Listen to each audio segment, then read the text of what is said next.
Okay, so we finished our first unit test in physics. Our first big study was what we called one-dimensional kinematics.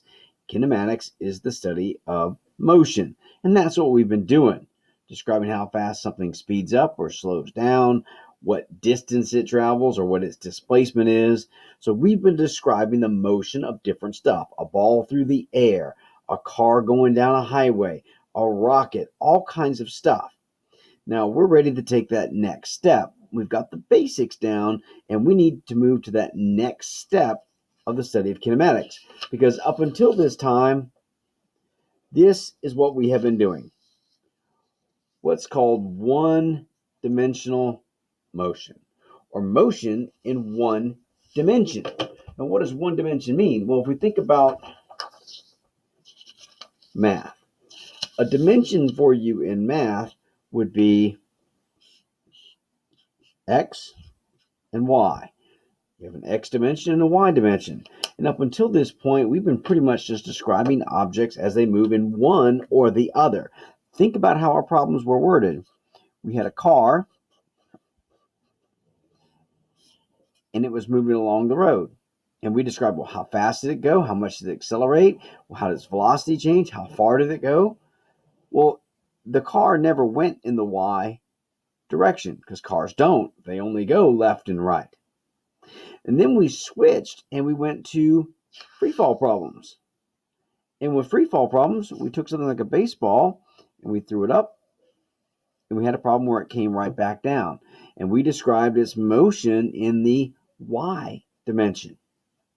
Now, out there in the real world, things don't always move just left and right and or up and down. They move in two dimensions at once. And that's what the next part of our study of physics or kinematics is going to be, is two-dimensional motion, or moving in two dimensions at one time. And let me give you an example of what we're talking about. Let's say we have a cannon, and let's say that we fire a physics teacher out of this cannon. Not that you would ever think of doing such a thing. Okay.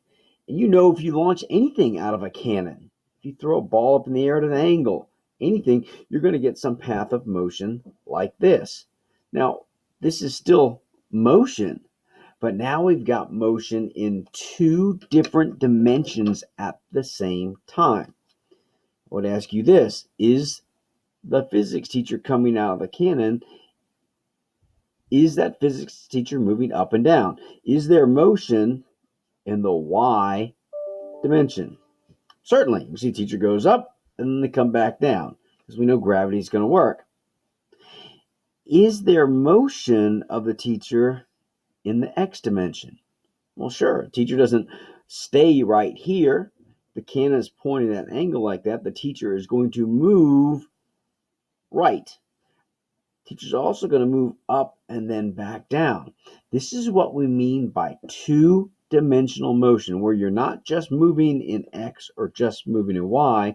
You're moving in both of them at the same time. Now, I know what you're thinking. You're probably thinking, man, that sounds complicated. Man, I could barely do the problems in one dimension, and now you're going to have me do them in two? But actually, this isn't too bad. And in some cases, students do better with two-dimensional motion than they do with one-dimensional motion. And the reason is that all of these equations still hold true. We're not getting any new equations. We're using these same equations for two dimensions instead of one. So in that sense, it's easy. Hey, I don't have any new formulas to remember. And sometimes the second time around doing these, it makes a little bit more sense, and the students actually do better with two-dimensional than they do with one-dimensional. So how do we go about solving these problems? Like, what's different in terms of how do we attack them? Because even though the formulas are the same, we got to think a little bit differently, and that's what we're going to explore first, is how do we look at solving these problems? Okay, so let's get back to our physics teacher being fired out of the cannon. Let's talk about how we have to think about these problems and then use those same equations to solve for whatever I'm asked to solve for. So let's think conceptually. The teacher gets fired out of the cannon. What do we know about the teacher? Is there some initial velocity coming out of the cannon? Certainly, that's how cannons work. Okay, so we have, and I'm going to write out words here, we have some initial velocity that the teacher is launched with. Okay, so that's good because we know a lot of these problems have something to do with velocities, especially initial velocities and final velocities. Now, here's where we diverge a little bit. We have to think about these problems in terms of the x and the y separately. So we basically have to think about the y dimension and the x dimension differently because they are very different. And let me explain to you what I mean. You know that something going through the air in the y dimension is affected by gravity. That's something that's in free fall. And we always had that acceleration due to gravity that we could use when we were working on something in the y dimension. Now, does gravity work sideways? The answer is no. You know gravity only works going down. So that means this motion in the y dimension, the going up and down, is affected by gravity. But the motion this way is not affected by gravity, which means the x and the y motion are going to be different. And that's why we have to solve these problems separately. We have to look at the y component and the x component differently because they are different. The y is affected by gravity, the x is not. Okay, so if we start thinking about that, let's think about what we know. And we don't even have to necessarily do this with numbers. So physics teacher comes out of the cannon, is moving up and to the right at the same time. Now, what do we know about the physics teacher as he's going up? We know that the acceleration is going to be caused by gravity. I know that in the y dimension, the teacher's motion is going to be affected and determined by gravity. So the teacher's going to get to some certain height here. Think about this as an individual free fall problem. If I had told you the cannon was pointed straight up, you know the teacher would get up to a certain point, turn around and come back down. And at that point, at the highest point, the velocity would be 0. See, last week, if we'd given you this problem and said the cannon was pointing straight up in the air, you'd have been, oh, yeah, sure, that's no big deal. I know the teacher's going to go up and then get to the highest point, stop, velocity 0, and come back down. The only difference here now is that we're also moving in the x at the same time. But remember, let's look just at the y. Up here, the value for the y velocity is 0. At the highest point of motion through the air, teacher's going up, up, up, up, up, up, up. It gets to a point where the teacher stops going up and starts to come back down. Well, in the y dimension, that means at that point the y velocity is 0 because you have stopped going in the y, and then you're going to come back down. All right. So we know some things that are true about the y that maybe don't apply to the x. Okay. In the x dimension, is there any gravity that is pulling sideways? The answer is no. Gravity only pulls down. So when the teacher is moving this way, there is no force acting on the teacher's motion. It's not like gravity is slowing it down or speeding it up. There isn't anything that changes the motion in the x direction. There's no engine, so the teacher can't speed up as he's moving through the air. There's no brake, so the teacher can't slow down as they're moving through the air. So however fast the teacher comes out of the cannon going to the right is going to be the same speed over the whole trip.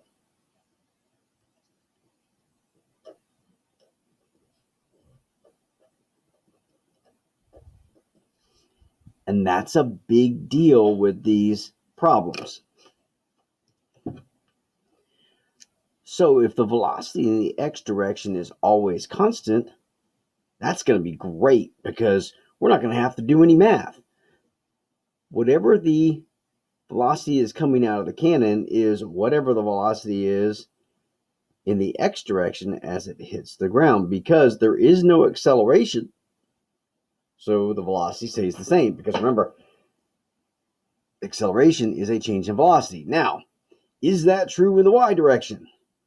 Answer is no. You're going up coming out of the cannon with a certain initial y velocity. Does your y velocity change? Yes, because you know right here, you stop going up. So your y velocity there is 0. Well, it was something when you started. It's 0 here.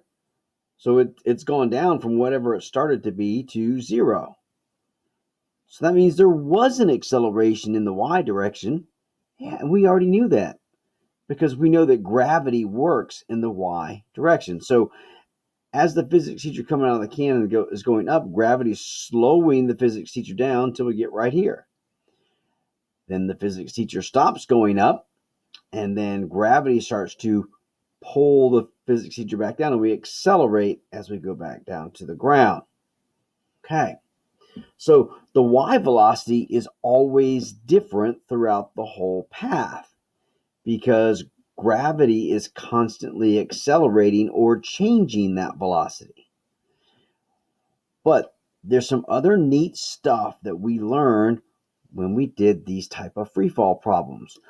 What did you know about the velocity at the start versus at the finish? Hopefully you remember that whatever the velocity is going up, that's the velocity coming back down at the same point. So long as the cannon is launched from the ground, whatever velocity the person is fired up with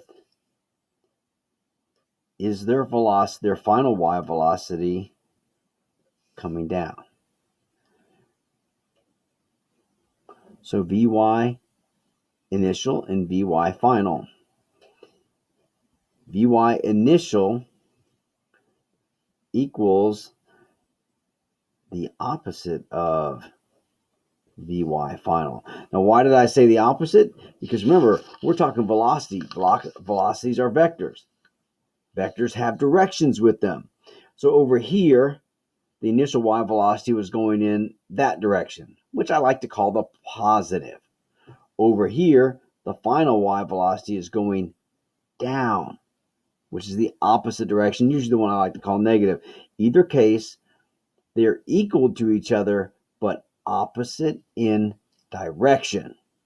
Okay, so we got some stuff here, and we can use any one of these kinematic equations to solve for stuff here. We just have to solve for x separately than y because the motion is different between x and y. Okay, now think about some of these kinematic equations. One of the hardest things you're going to have to get used to doing, one of the most important things, is when we use these equations, you have to keep it straight. Are you talking about the x or are you talking about the y? Think about this one here, a distance or a displacement. Think about the cannon. Do we have a distance in the x direction? Yeah, we move this way. Does the physics teacher travel a distance in the y direction? Sure, it goes up some and back down some. So we have two different distances. Are they exactly the same? No. So with these kinematic equations, when you use them, you're going to have to get in the habit of using subscripts. When you do the math, like distance in the y direction, acceleration in the y velocity. Now notice I didn't put a y with my time, because time is time. Time is not dependent on the x or the y. It takes a certain amount of time for things to happen. So in these problems,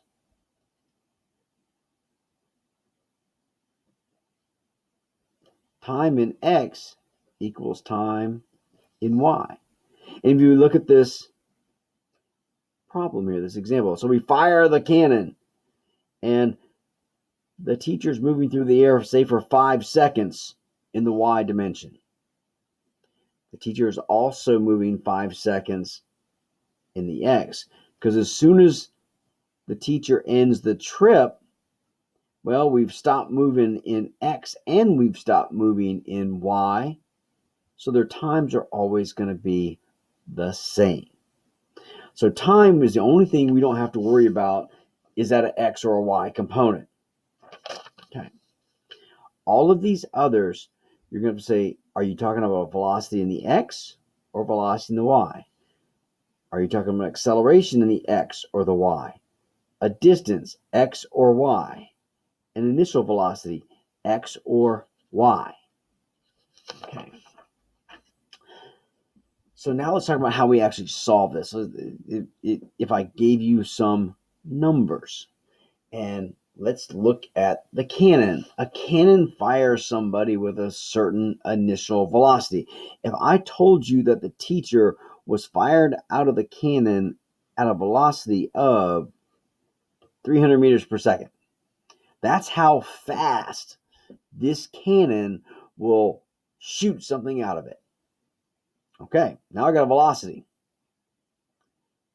Is that an x velocity or a y velocity? And look at how it's drawn here. Is that cannon firing in the x or in the y or in both? Well, hopefully you can see with the cannon pointed this way, that velocity is some x and it's some y. So when I say the velocity of the cannon is 300 meters per second, that's not an x or a y, that's a both. Now, if my problem were like this,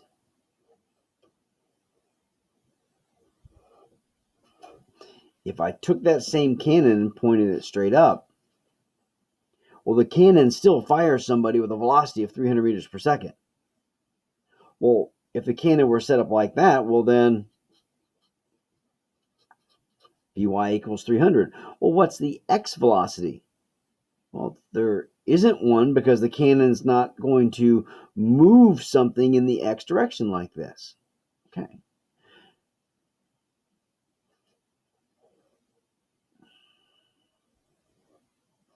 Oh, let me do that.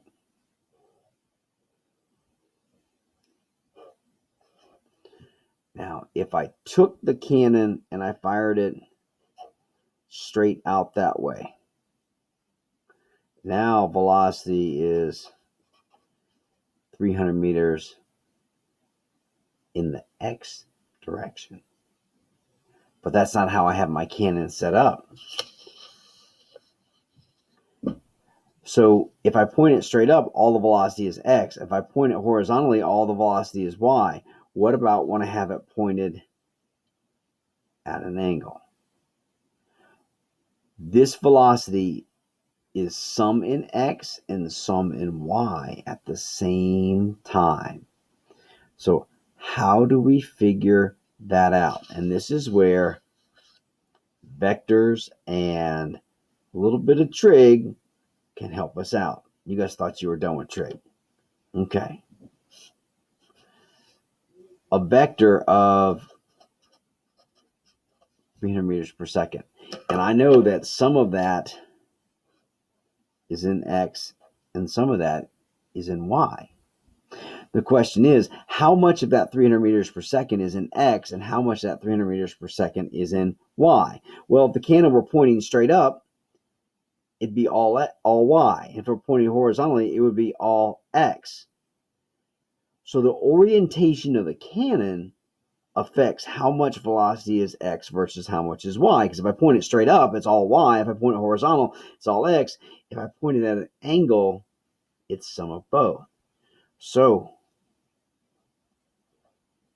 that angle now becomes very important, because you know how to do trig. You know that if I had a triangle like this, little right triangle, if I knew that side was 300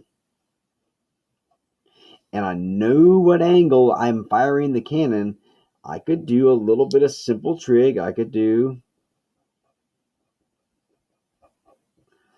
SOHCAHTOA, and I could figure out what this side of the triangle is and what that side of the triangle is. Well, if my hypotenuse is my total velocity, this is my y velocity, and that's my x velocity. So yeah, you're going to have to do a little simple trig to figure out what the x and the y velocity is. Now, the great thing about the x velocity is once you find it, you know it. It's the same from start to finish. But that y velocity is constantly going to be changing because gravity is constantly working on the object in the y dimension. Okay, we're going to start you off a little easier, though. Before we get into that whole SOHCAHTOA thing and trying to split the velocity vector into its x and its y components, we'll take pity. We'll start you off easy just because we're nice physics teachers like that. And we'll start off with the simplest case of what we call projectile motion. That's what we're doing here. A projectile is anything that is shot or thrown through the air, like a baseball coming off a bat or being thrown. A physics teacher that gets fired out of a cannon is an example of projectile motion because it's just flying through the air like a ball coming off a baseball bat. Now, the simplest case that we're going to work on here is we will start off with everything being thrown horizontally. And you're going to see this come up. So imagine that I throw a baseball horizontally. And here's the ground. I throw the baseball horizontally with some initial velocity. As it comes out of my hand, it has a velocity going that way. Now, think about this, though. Which dimension is that? Going this way is the x dimension. And what do we say about the velocity in the x dimension? Velocity in the x dimension remains constant. So whatever speed I throw the ball at in the x is the same speed it hits the ground with in the x dimension. Now think about throwing a baseball, though. It doesn't stay right here when you throw it. As soon as you throw it, it starts to go down because gravity works. And gravity is going to pull, it's going to accelerate the ball this way. All right, so this is my velocity in the x dimension. If I'm throwing it horizontally, you're going to see that term a lot. That means perfectly flat. That means I don't throw it up and I don't throw it down. I'm just throwing a perfect straight line. That means my initial y velocity is 0. Because I didn't give it any velocity going up or going down. This is basically a free fall problem in the y dimension. This is just the same as if you drop the baseball, except now it also has some initial velocity in the x. Well, what's going to happen is that this ball, is going to do that, and it's going to hit the ground over here somewhere because the ball doesn't stay up in the air forever. As soon as you release it, gravity is going to start pulling it down. If it was launched horizontally, the initial y velocity is 0. Well, what's acting on the ball over its path is an acceleration due to gravity. And the ball is going to fall to the ground. It's going to hit over here. It's going to have some final y velocity. Is it going to be the same as where it started? No, because it's not starting and finishing in the same place. It's obviously going to have a y velocity going down when it hits the ground. It's going to fall into the ground. Its x velocity is whatever I threw the ball with initially. Its x velocity here is 5 meters per second. When it hits the ground going this way, its velocity is 5 meters per second. So we're going to start off with horizontal projectile problems where the initial y velocity is going to be 0. So this, in the y, it's just like a straight free fall problem. Going this direction in the x, it is just basically a velocity equals distance divided by time because there is no acceleration. In the x dimension, there is no acceleration. So I think we can take that distance equals velocity times time when you take out no acceleration. Think about even this formula in the x dimension. The final velocity squared, well, if that's 0, that comes out. Final velocity squared equals initial velocity squared. They're the same? Yeah, they are, because there's nothing changing the motion of the ball in the x dimension. Okay, so the key with this is you have to solve x and y by themselves because their motions are different. The x velocity is easy. Once you find it, it's the same. If you knew the time the ball was in the air, you could figure out how far it went this way because you know its velocity is the same throughout. Well, how could I get the time of this ball? Well, over here, if the ball's in free fall going this dimension, I could use some of my kinematic equations. If I knew the distance the ball was off the ground, I could solve for the time. If I solve for the time, I could figure out how far it goes in the x. So the trick is with these problems is that you have to separate x and y and think about what is the ball doing at the start in y versus what does it start doing in x. Projectile is a term you're expected to know. Projectile motion is anything that is shot or thrown through the air. This is another term. The range is the displacement in the x direction. It's a fancy term for how far is something going in the x direction.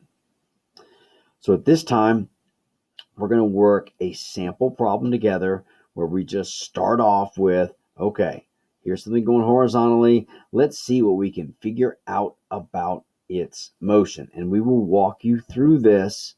All you have to do is complete the problem and kind of have it as a reference for when you then have to do problems on your own.